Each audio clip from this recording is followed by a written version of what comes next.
अर्चनीय श्री गुरुपाद पद्म ओं विष्णुपाद परिव्राजकाचार्य वर्यो त्रिदंडी स्वामी श्री श्रीमद भक्ति कुमुद संत गोस्वामी ठाकुरेर रातुल चरणे संख्यातीत साष्टांग दंडवत प्रणति जानिए तार अहैतुकी कृपा आशीर्वाद प्रार्थना सपार्षद परम गुरुदेव श्रील प्रभुपाद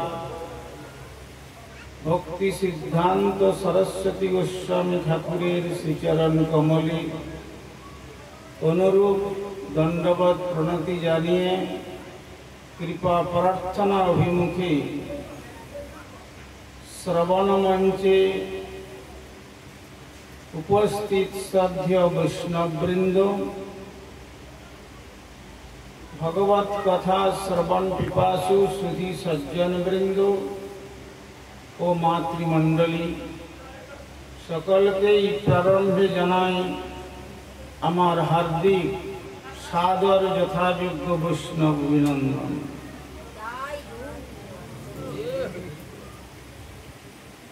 श्री श्री गुरु गौरांगेर कृपा के अवलम्बन करे आज আমরা এই মেদিনীপুরের ওলন্দা নামক গ্রামের এক প্রান্তে বসে কিছু ভাগবতী কথা শ্রবণ এবং কীর্তনেতে অংশগ্রহণ করবার সংকল্প নিয়ে আমরা কয়েকজন ব্যক্তি এখানে উপস্থিত হয়েছিলাম।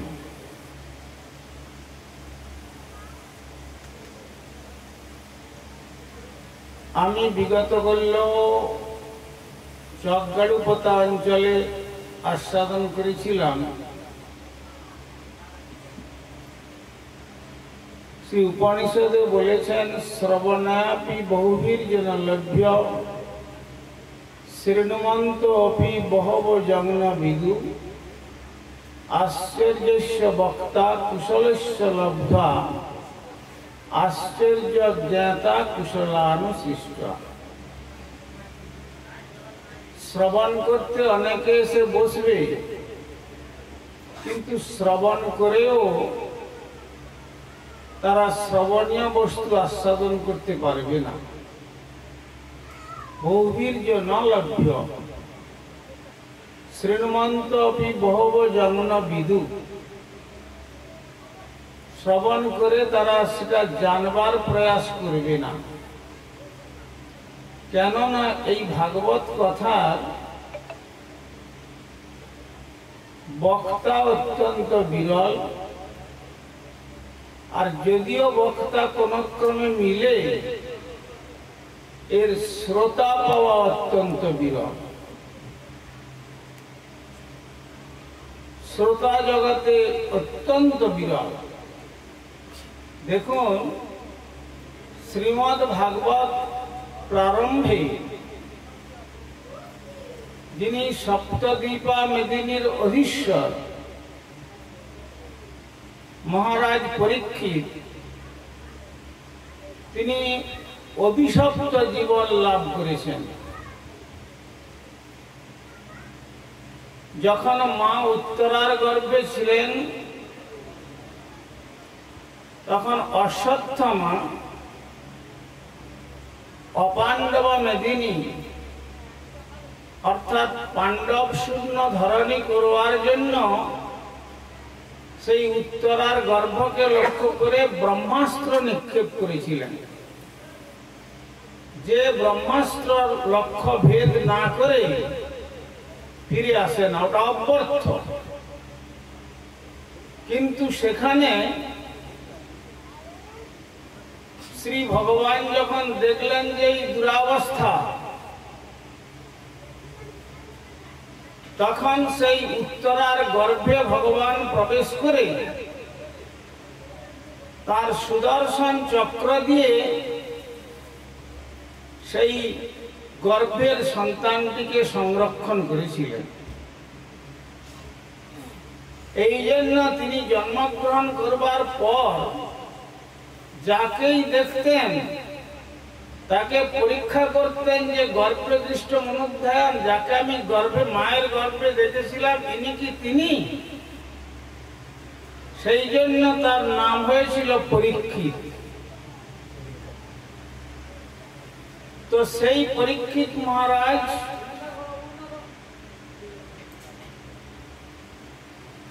তিনি ভারতবর্ষ হচ্ছে জম্মু দ্বীপের অন্তর্গত ভারতবর্ষ। এইরকম সাতটা দ্বীপ নিয়ে হলো পৃথিবী। আর সেই পৃথিবীর রাজত্ব তিনি প্রতিপালন করতেন। কিন্তু ক্ষত্রিয় রাজাদের মৃগয়ায় যাওয়ার বিধান শাস্ত্রে ছিল। তো শ্রী মহারাজ পরীক্ষিত একদিন মৃগয়াতে গিয়েছেন। মৃগ অন্বেষণ করতে করতে গভীর অরণ্যে প্রবেশ করেছেন।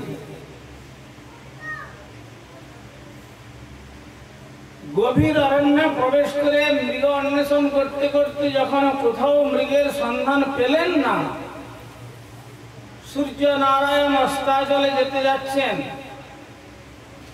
তখন মনে করছেন না এবার রাজপ্রাসাদে ফিরে যাই। কিন্তু পথিমধ্যে তিনি অত্যন্ত পিপাসার্ত হয়ে পড়লেন। যখন অত্যন্ত পিপাসার্ত হয়ে পড়লেন, জল অন্বেষণ করছেন, গভীর জঙ্গলের মধ্যে জলের সন্ধান কোথায় পাবেন? জলের সন্ধান না পেয়ে অন্বেষণ করতে করতে একটা পত্রের জীর্ণ কুটির দেখতে পেলেন। যখন সেই জীর্ণ কুটির দেখতে পেলেন, তখন মনে করলেন যে কুটির যখন এখানে নির্ণয় হয়েছে, নিশ্চয়ই এর মধ্যে কেউ কোনো ব্যক্তি আছেন। তারপরে সেখানে গিয়ে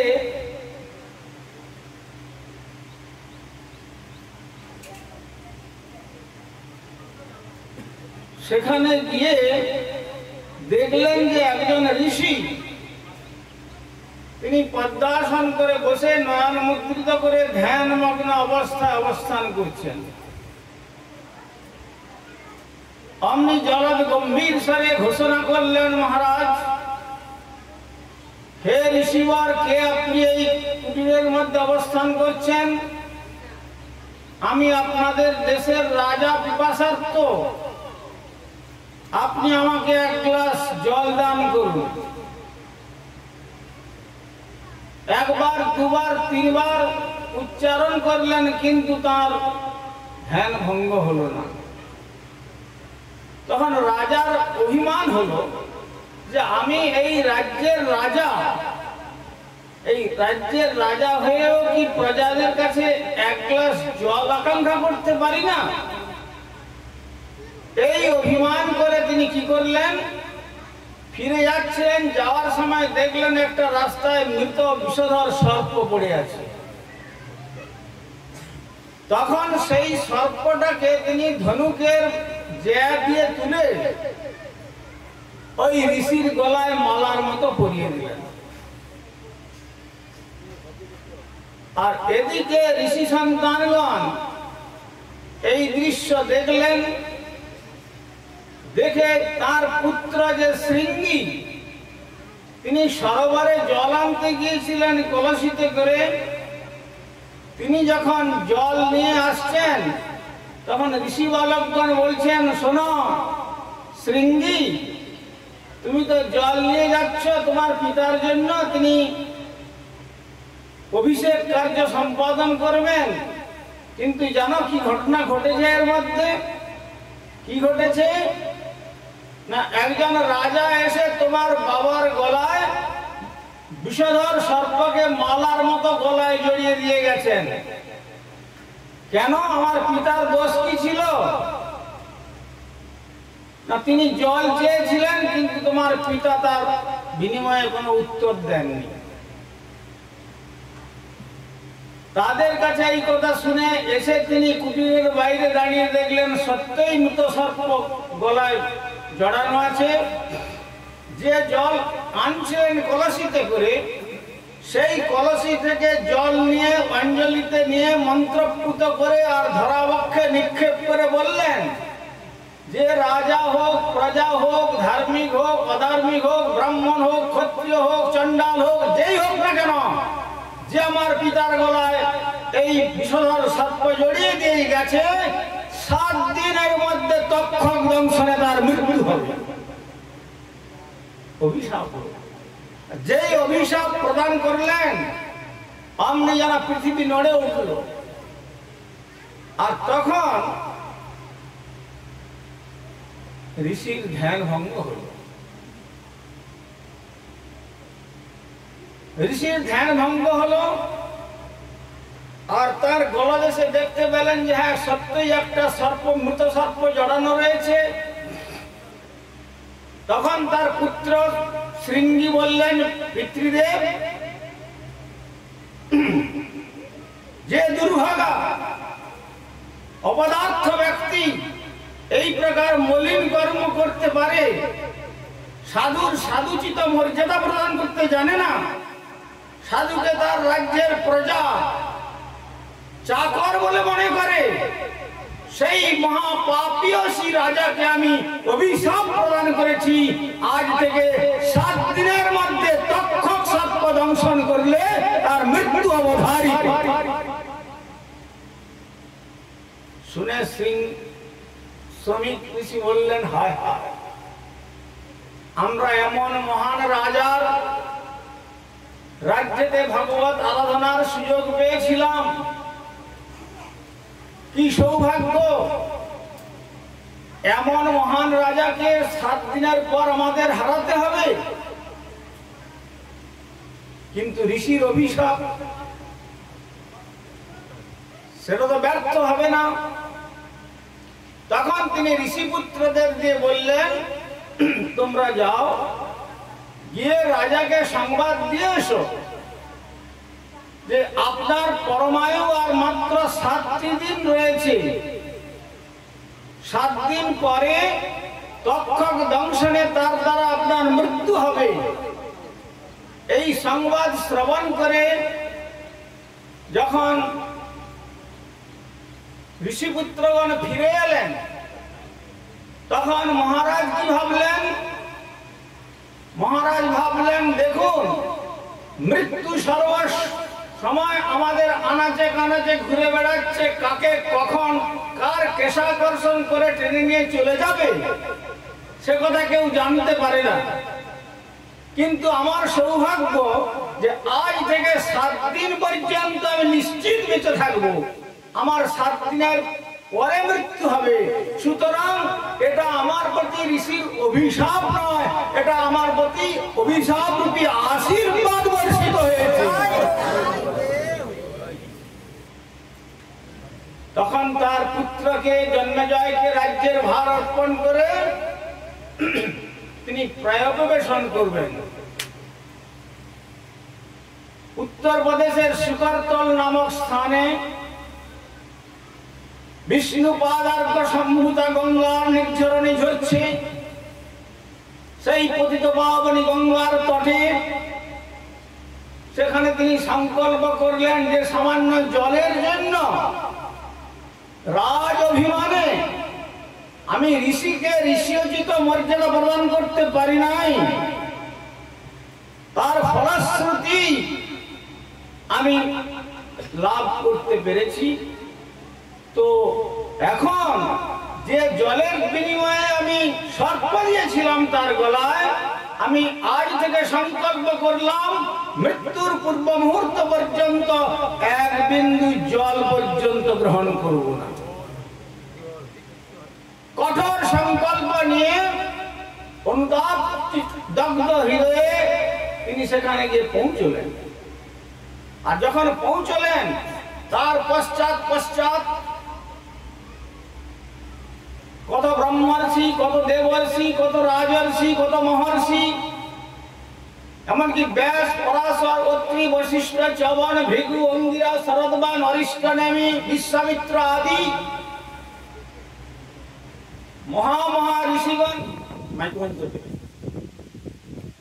মহা ঋষিগণ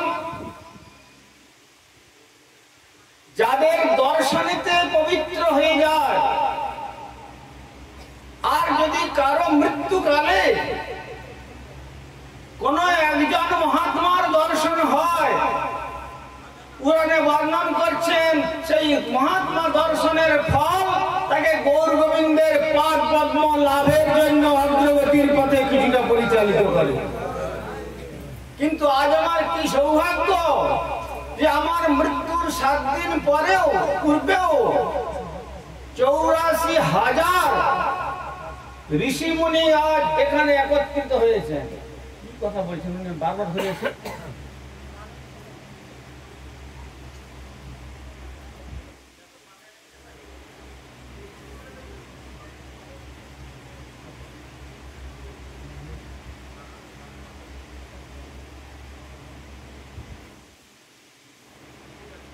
মাইন্ডটাকে ডাইভার্টেড করে দেয়, নিজেরাও শুনবে না, কেউ যদি শুনতে চায় তাকেও শুনতে দেবে। এগুলোর ভাগ্য খারাপ, মানে কপাল মন্দ। তো এখন মহারাজ চিন্তা করলেন যে যেখানে যদি কোনো একজন ব্যক্তির মৃত্যুর পূর্বে কোনো মহতের সান্নিধ্য লাভ হয়, যদি তিনি নরকের পথের যাত্রী হয়ে থাকেন, তাহলে সাধুর মুখে ভগবানের কথা রূপী ভাগবত কথা শ্রবণের ফলে তার আর নিম্নমুখী অর্থাৎ নরকের যে গতি হয় না, তার গতি ঊর্ধ্বগামী হয়ে ওঠে। তো সুতরাং আজ আমার মৃত্যুর 7 দিন পূর্বে 84,000 ঋষিমুনি এসে উপস্থিত হয়েছেন, তাহলে আমার কি ভাগ্য কম? তখন সমস্ত সাধুদেরকে বলছেন, দেখুন আমার 7 দিন মাত্র পরমায়ু রয়েছে, আপনারা বলুন কিং কর্তব্যম আশু মৃত্যু নাম। যার আসন্ন মৃত্যু, যার অতি নিকটে মৃত্যু এসে গেছে, সে কি করবে? তখন কেউ বলছেন কর্মের কথা, কেউ বলছেন জ্ঞানের কথা, কেউ বলছেন যোগের কথা, কেউ বলছেন তপস্যার কথা, কেউ বলছেন বেদ পাঠের কথা, কেউ বলছেন ভাগবত কথা। তখন পরীক্ষিত মহারাজ বললেন, আপনারা নিশ্চয় করে বলুন যে এত নানা মুনির নানা মত, এইভাবে নিশ্চয় করে বলুন যে প্রকৃতপক্ষে 7 দিনের দ্বারা আমার কিসে মঙ্গল হবে? তখন সব ঋষিগণ বলছেন যে দেখুন, আমরা যে বিধান দিয়েছিলাম এতে মঙ্গল হবে, কিন্তু কত দিনের মধ্যে মঙ্গল হবে সে কথা আমরা বলতে পারবো না। এমন সময় হস্তিনাপুরের পথ ধরে দিগম্বর বেশ 16 বর্ষীয় বালক ভাবাবেশে বিভোর হয়ে দুহাত তুলে শ্রীহরি নাম সংকীর্তন করতে করতে তিনি চলে আসছেন ওই পথে। আর হস্তিনাপুরের ছেলেমেয়েরা পাগল বলে তার অঙ্গে ধুলো এবং কাদা এইরকম নিক্ষেপ করছে এবং কত কটূক্তি করছে, কিন্তু ওই সব তাকে অন্তরকে স্পর্শ করল না। তিনি যখন এইভাবে আপনারা যেমন বসে আছেন, ঠিক তেমনি ঋষিগণ বেষ্টিত সভার মধ্যে যখন সুখদেব গোস্বামী চলে এলেন, তখন সমস্ত ঋষিগণ আসন ছেড়ে দাঁড়িয়ে গেছেন। আর দাঁড়িয়ে গিয়ে বললেন, হো ভাগ্যম মহারাজ পরীক্ষিতম, হে পরীক্ষিত, তোমার ভাগ্যের তুলনা নেই। আজ জন্মসিদ্ধ মাতৃগর্ভে থেকে যিনি সিদ্ধি লাভ করেছেন, সেই জন্মসিদ্ধ শ্রী সুখদেব গোস্বামী চরণ এখন যখন তোমার সভাতে এসেছেন, তো এর কথাই ইনি যা বলবেন, যোগী নাম নিতম, ইনি যোগী রাজ রূপে তিনি এসেছেন। ইনি যা বিধান দেবেন আমরা ঋষিগণ সকলে এক বাক্যে মেনে নেব, আর কোনো বিরক্তি থাকবে না। এই দৃশ্য দেখে পরীক্ষিত মহারাজ চিন্তা করলেন, তাহলে ইনি এই প্রকার ব্যক্তি। যেমন আপনারা এখানে বেশাসন করেছেন, তেমনি বেশাসন ছিল। পরীক্ষিত মহারাজ তাকে আদর করে বেশাসনে উপবেশন করালেন। শীঘ্র গঙ্গায় গেলেন, গঙ্গার জল নিয়ে এসে নিজের মস্তকে তার চরণ ধৌত করলেন, আর চরণ ধৌত করে চরণামৃত পান করলেন, আর কিছু নিজের মস্তকে দিচ্ছিলেন। তখন অন্যান্য ঋষিগণ বলছেন, হে মহারাজ পরীক্ষিত, এই অমৃত কি আপনি একাকেই সেই অমৃত লোকের যাত্রী হবেন? আমরা কি বঞ্চিত হয়ে যাব? তার অন্তত বিন্দু বিন্দু চরণামৃত আমাদের প্রদান করুন। তখন সেই চরণামৃত ছিটিয়ে দিলেন, আর বিন্দু বিন্দু লাভ করে তারা সকলে বদন করে শ্রী গৌর গোবিন্দের মহিমা কীর্তন করতে শুরু করলেন। তারপরে পরীক্ষিত মহারাজ চিন্তা করলেন, যার দর্শনে পবিত্র হয় মানুষ, গঙ্গার পরশ হইলে পশ্চাতে পাবন, দর্শনে পবিত্র করো এই যার গুণ, যাকে দেখলেই মানুষ পবিত্র হয়ে যায়। তো এইরকম মহান ব্যক্তিকে আমার মৃত্যুর সময়তে পেয়েছি, আর শুধু পাই নাই, পাদ শৌচ সনাদিভি, তার পাদ সেবন করার সৌভাগ্য পেয়েছি, পাদ ধৌত করার সৌভাগ্য পেয়েছি, আর শ্রী চরণামৃত সেবন করার সৌভাগ্য পেয়েছি, আর শরীরকে পবিত্র করার জন্য স্বয়ং মস্তকে সেই চরণামৃত রেখেছি। আমার তো কল্যাণ হয়েই গেছে। তথাপি আমি জিজ্ঞাসা করি, হে ঋষিবর, হে জন্মসিদ্ধ মহাত্মা, আপনি বলুন, যার মৃত্যু অতি সন্নিকটে বসে আছে, মরণাপন্ন ব্যক্তি, যশ্রুতেভ্যং অথোজেভ্যং যৎকর্তব্যং নিবিপ্রভু স্মর্তব্যং স্মরণীয়ং বা যদ্বা ব্রূহি সুনিশ্চিতং। হে মহাত্মান, হে গুরুদেব, আপনি আমাকে বলুন, আমার এখন কি কর্তব্য? ম্রিয়মান ব্যক্তি, অর্থাৎ যার মৃত্যু অতি নিকটে, তার কর্তব্য কি? কিছু শুনতে হবে, যশ্রুতেভ্যং, অথবা কিছু জপ করতে হবে, কোন নাম জপ করতে হবে।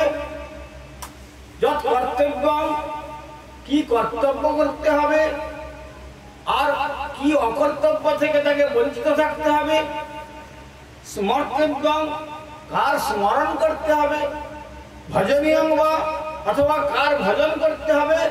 যদ্বা ব্রূহি সুনিশ্চিতম, অর্থাৎ আমার যা করলে মঙ্গল হয় আপনি নিশ্চিত করে বলুন।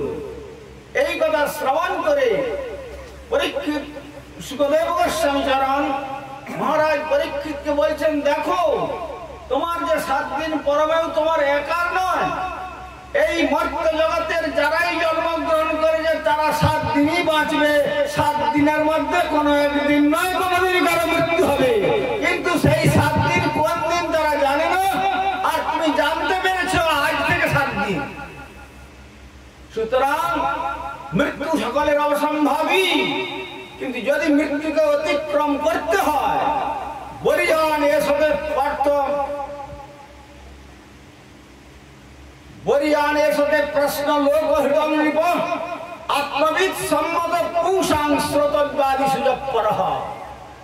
অতএব তুমি যে প্রশ্ন করেছো, জগতের মানুষ প্রশ্ন করতে জানে না, তোমার একটা শ্রেষ্ঠ প্রশ্ন। আত্মবিদ সম্মত যারা আত্মতত্ত্বজ্ঞ তারা এইরকম প্রশ্ন করেন, শ্রোতব্যাদি সুযোগ করহ, শ্রবণীয়ের মধ্যে সর্বশ্রেষ্ঠ শ্রবণ কি করতে হবে?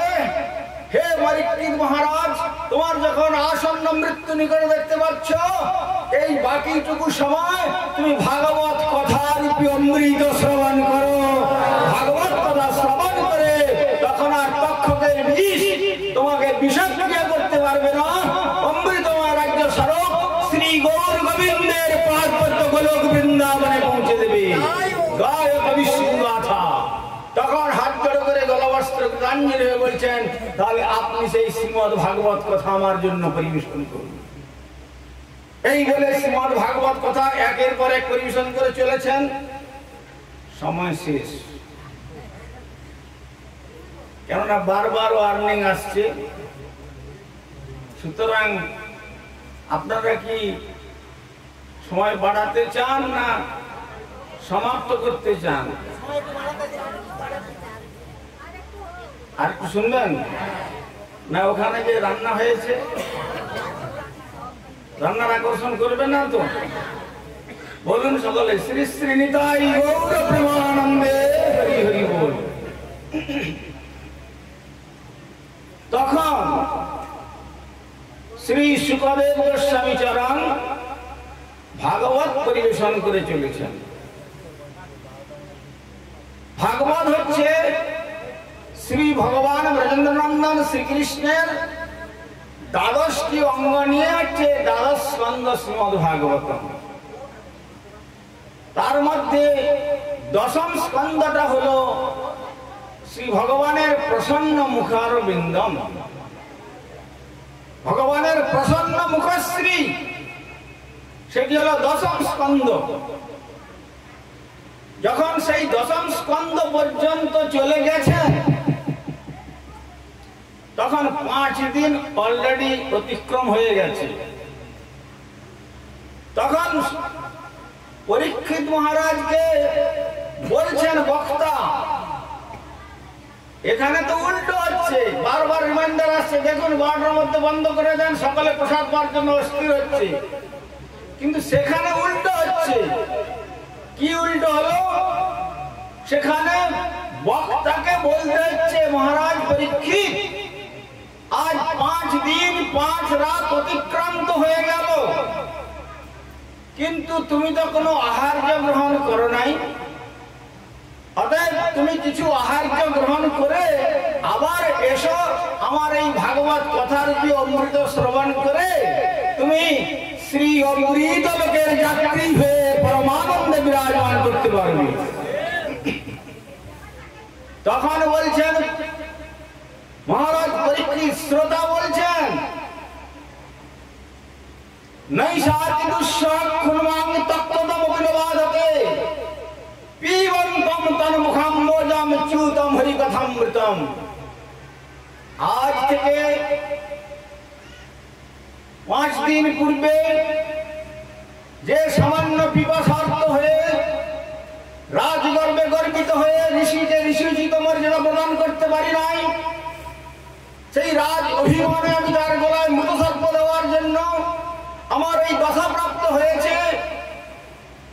সুতরাং এটা আমার আশীর্বাদই হয়েছে। সুতরাং হে গুরুদেব, আমাকে আর ভোজন করবার জন্য আপনি প্রেরণ করবেন না। গায়ত বিষ্ণু গাথা, আপনি ভগবানের গুণমহিমা কীর্তন করে আমাকে শ্রবণ করান। নৈষাদি দুঃসক্ষুন্মাং তত্ত্বতম বিবাদ হবে। এখন আমাকে আর ক্ষুধা তৃষ্ণা দুঃসহনীয় হলেও আর আমাকে বাধা প্রদান করতে পারছে না। তার পরের চরণে বলছেন পিবন্তম, কন্ট্রাডিক্টরি সাউন্ড, বিরুদ্ধ সূচক ওয়ার্ড বলছেন। প্রথম বলছেন যে ক্ষুধা তৃষ্ণা দুঃসহনীয়, জল পর্যন্ত পরিত্যাগ করেছি, কিন্তু তা সে আমাকে বাধা প্রদান করতে পারছে না। তারপরে বলছেন পিবন্তম, আমি তো পান করছি। কি পান করছো তুমি? বলছেন মুখ দিয়ে আর বিপাশা নিবৃত্তির জন্য পান করছি না, কর্ণরূপী পাত্র দিয়ে পান করছি। কি? তন্মুখাম্ভোজম, তোমার মুখরূপ পদ্ম থেকে নির্গত হচ্ছে যে হরিকথা রূপী অমৃত, সেই অমৃত পান করে আমি অমৃত লোকের যাত্রী হব। সেই জন্য আমি আমার নিজের মর্ত জীবনের মরণত্বকে সম্পূর্ণ বিস্মৃত হয়েছি। গায়ত হরিকথা অমৃতম, আপনি হরিকথা কীর্তন করুন। আমি এখন বুঝতে পেরেছি জগতের মর্ত যুগের যে মরণময় বিষময় জ্বালা, সে জ্বালা আর আমাকে স্পর্শ করতে পারবে না। শ্রী গোবিন্দ কথার ভাগবতম, এই ভাগবত কথা আপনি পরিবেশন করুন, আপনি কীর্তন করে যান, আরো কীর্তন করুন, উচ্চৈশ্বরে কীর্তন করুন, এক মুখে না হয়ে শত সহস্র মুখে কীর্তন করুন। তথাপি আমি আমার এই দুটো কর্ণ দিয়ে শ্রী ভাগবত কথার অমৃত আস্বাদন করে অমৃত লোকে যাত্রা করব। তারপরে যখন ভাগবত কথা শেষ হয়ে গেল, তক্ষক আসছে না, তখন পরীক্ষিত মহারাজ বলছেন, তাহলে ঋষির কথা যদি মিথ্যা হয়, সাধু মহাত্মাগণের কথা যদি মিথ্যা হয়ে যায়, তাহলে জগতের মানুষ সাধু মহাত্মার কথার কোনো আদর করবে না। আর শ্রী ভগবানকে দিতে পারেন একমাত্র সাধু মহাত্মাগণই দিতে পারেন। যদি সাধুর অভিশাপ মিথ্যা হয়, তাহলে তো জগতের মানুষ সাধু মহাত্মার প্রতি আর কোনো বিশ্বাস স্থাপন করতে পারবে না তাদের বাক্যে। সুতরাং হে তক্ষক, আপনি কাল হন, মৃত্যু হন, সর্প হন, আমার পরকালের বান্ধব হন, যেই হন না কেন, আপনি এসে আমাকে দংশন করুন। দংশন করলে আমার এই পার্থিব দেহটাকে আমি ছেড়ে দিয়ে অপার্থিব দিব্য শরীর লাভ করে সুবর্ণ বিমানে আরোহণ করে গৌর গোবিন্দে গোলক বৃন্দাবন ধাম যাত্রা করি। সুতরাং এই প্রকার শ্রোতা, এই রকম যদি শ্রোতার আসনে বসে আমরা অলঙ্কৃত করতে পারি, তবেই সেই কর্ণ দিয়ে ভগবানের কথা হৃদয়ে প্রবেশ করবি। যেমন বিশ্ববানন্দিন রাধা ঠাকুরানী বলেছিলেন, যখন কৃষ্ণ চলে গেলেন মথুরায়, মথুরায় চলে যাওয়ার পরে ব্রজদেবীগণ সকলে বাধা দিচ্ছেন, আমাদের আর বেঁচে থেকে লাভ কি ঠাকুর, তুমি যদি বৃন্দাবন ছেড়ে চলে যাও। তখন কৃষ্ণ তাদের বুঝিয়েছিলেন, দেখো আজ যাচ্ছি, এই সামান্য কাজ একটু শেষ করেই তারপরে আবার আমি ফিরে আসবো। এই আশার আলো তাদের চিত্তকে উজ্জ্বল করে রেখেছিল। কিন্তু কৃষ্ণ চিন্তায় এতই প্রাণ ভরা, অন্তঃকরণের আর্তনাদ, বৃষভানুনন্দিনী রাধা ঠাকুরানী চিন্তন করতে করতে করতে করতে সমাধিস্থ হয়ে মূর্ছিত দশা প্রাপ্ত হলেন। তখন অন্যান্য সমস্ত ব্রজদেবীগণ বলছেন, এতদিন পর্যন্ত বৃষভানুনন্দিনী রাধা ঠাকুরানী ছিলেন, আমাদের মনের মধ্যে আশা ছিল যে শ্রী গোবিন্দ আবার ফিরে আসবেন, তার শ্রীচরণ সেবা করবার সৌভাগ্য আমাদের লাভ হবে। কিন্তু হায়, যখন আমাদের ঈশ্বরই চলে গেলেন, আর কৃষ্ণ বৃন্দাবনে ফিরবেন না। এই সংবাদ যখন ললিতার কাছে গেল, ললিতা দেবী তখন সামান্য তুলা নিয়ে এসে রাধারানীর নাসাগ্রে ধরলেন। দেখছেন মৃদু কম্পন হচ্ছে। মৃদু কম্পন দেখে তখন মনে করলেন রাধারানী তো এখনো মৃত্যুবরণ করে নাই, ঠিক আছে, ওর ঔষধ আমার জানা আছে। কি করলেন তিনি? তখন রাধারানীর কর্ণেতে শ্রী গোবিন্দের মধুমাখা শ্রীকৃষ্ণ নাম শ্রবণ করালেন। আর শ্রবণ করানোর সঙ্গে সঙ্গে কি হলো? কৃষ্ণ কৃষ্ণ কৃষ্ণ কৃষ্ণ বলেই তিনি আবার জেগে উঠলেন। আবার জেগে উঠে কি বলছেন? পদকর্তা বলছেন, সখী কে বাসনা নিল শ্যামনাম,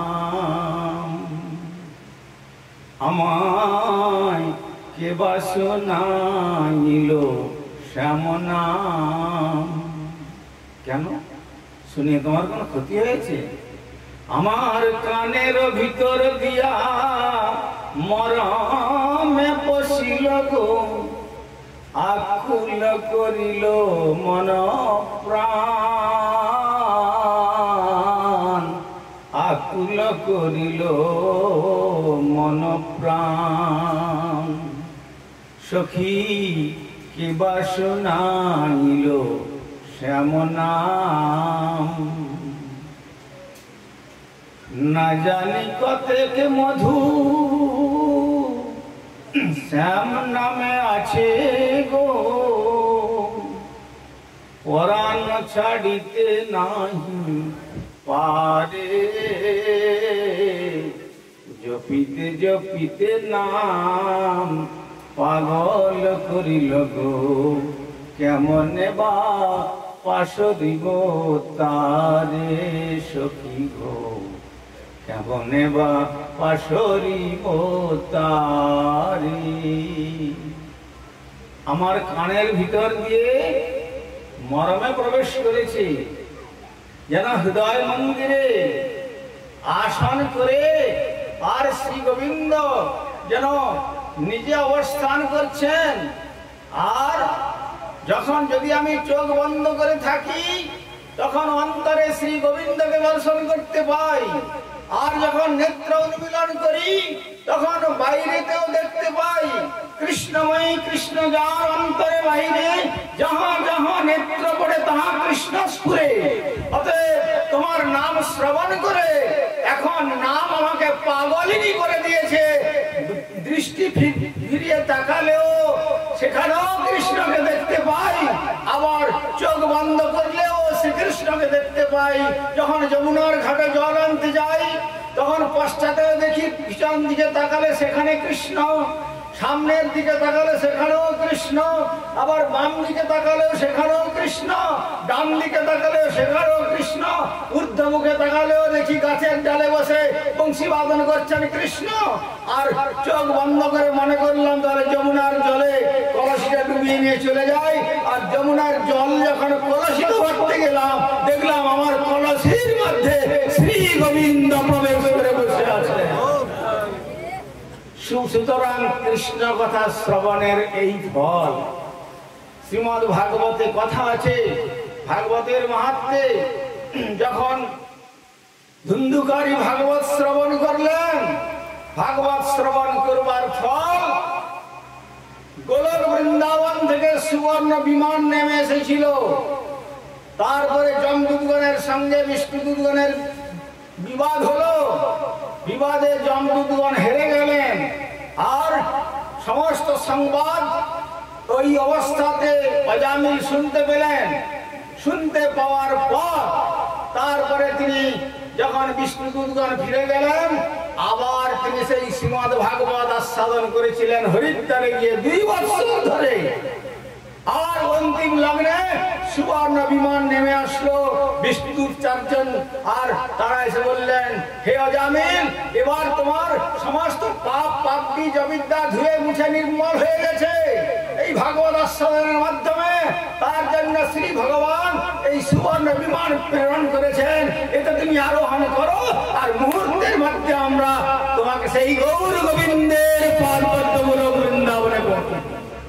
অতএব সেই শ্রীমদ্ ভাগবত কথা শ্রবণের এখানে আয়োজন হয়েছিল। যারা সৌভাগ্যবান তারা শ্রবণ করে সেই ফল লাভ করবেন, আর যাদের ভাগ্য খারাপ তারা মনে করবেন যে দুটো প্রসাদ পেয়ে কোন রকম পেট ভরে চলে যেতে পারলেই আমাদের শান্তি, এত কথা শ্রবণেই বা আমাদের কি লাভ। সুতরাং জানবেন এই মনুষ্য জীবন এখানে থাকা যাবে না, পার্মানেন্টশিপ বলে কোনো কথা নাই। চলে আমাদের সকলকেই যেতে হবে এই জগৎ ছেড়ে।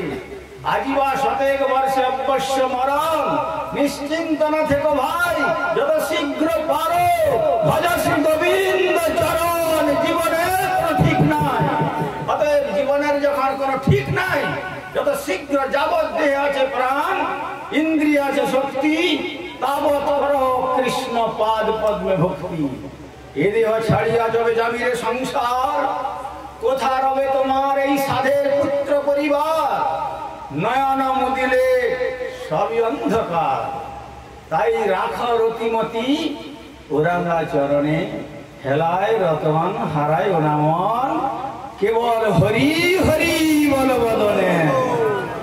ও তোর শয়নে স্বপনে জাগরণে, কেবল হরি হরি বল বদনে। তাই যেটুকু সময় আমরা এইভাবে সাধু সঙ্গে ভাগবত কথা শ্রবণের জন্য সুযোগ সময়ের সদ্ব্যবহার করতে পারবো, ওইটাই আমাদের প্লাসের খাতায় জমা হবে। আর যা কিছু করে যাচ্ছেন জগতে সবটাই মাইনাসের খাতায় চলে যাবে। সুতরাং যখন ছেড়ে জগৎকে যেতেই হবে, যাওয়ার পূর্বে ঈশ্বরের অনুধ্যান নিয়ে ভাগবত কথামৃত আস্বাদন করতে করতে মহাপ্রভুর প্রদত্ত যে শ্রী হরিনাম, সেই শ্রীনাম কীর্তন করতে করতে সকলে সেই পরমানন্দ ধামে ফিরে যাওয়ার চেষ্টা করুন। বলুন সকলে বদন ভরে জোর পূর্বক, কোনো কার্পণ্য করবেন না। এখানে প্রসাদের ব্যবস্থা আছে, এত দুর্বল হলে চলবে না। বলুন সকলে হরে কৃষ্ণ হরে কৃষ্ণ কৃষ্ণ কৃষ্ণ হরে হরে হরে রাম হরে রাম রাম রাম হরে হরে। খুব দুর্বল হয়ে পড়েছেন মনে হচ্ছে। দেখুন, যদি জোর করে হরিনাম করেন না, যেমন আজকাল ফোন, এখানে বসে আপনারা আমেরিকাকে আপনাদের বেডরুমকে ফেলতে পারবেন, মনে হবে যেন কাছের রুম থেকে কথা হচ্ছে। তেমনি আমার শ্রীমান মহাপ্রভু এই 16টা ডিজিট যুক্ত টেলিফোন রূপী হরিনাম নিয়ে এসেছিলেন। এটা 16টা ডিজিট, 10টা স্মার্টফোন নয়, বা 6টা 8টা সেই ল্যান্ডফোন নয়, একবারে 16 ডিজিট যুক্ত। এইখানে যদি কেউ ডায়াল করতে পারেন, গোলক বৃন্দাবনে গিয়ে রিং হবে, তার মানে ওখানে রিসিভার উঠলেই তখন জানবেন আপনার যাওয়ার সময় অতি সুন্দর রূপে সুবর্ণ বিমান নেমে আসছে। তাই জোরপূর্বক সকলে বলুন হরে কৃষ্ণ হরে কৃষ্ণ কৃষ্ণ কৃষ্ণ হরে হরে হরে রাম হরে রাম রাম রাম হরে হরে। জয় জয় শ্রী শ্রী নিতাই গৌর প্রেমানন্দে। হরি হরি বল হরি হরি বল হরি হরি বল। वंशाकल्पतरुभ्यश्च कृपा सिन्धुभ्यैव च पतितानां पावनेभ्यो वैष्णवेभ्यो नमो नमः। এরা 12টা পর্যন্ত সময় দিয়েছিলেন, কিন্তু আপনাদের অনুরোধেই হোক অথবা ভাগবতের আকর্ষণেই হোক, এখন 12টা 26 মিনিট আপনাদের অধিক খরচা করে দিয়েছি। তার জন্য আপনারা আমাকে নিজগুণে মার্জনা করবেন। তাই পুনরায় আপনারা যে এই ধৈর্য ধরে শ্রীমদ্ ভাগবত কথা শ্রবণ করছেন, তাই দুর্গৌরাঙ্গের পাদ পদ্মে প্রার্থনা জানাই আপনাদের শ্রবণীয় বাসনা উত্তরোত্তর বর্ধিত হয়ে শ্রী গৌর গোবিন্দের পাদ পদ্ম গোলক বৃন্দাবনকে স্পর্শ করুন। হরে কৃষ্ণ।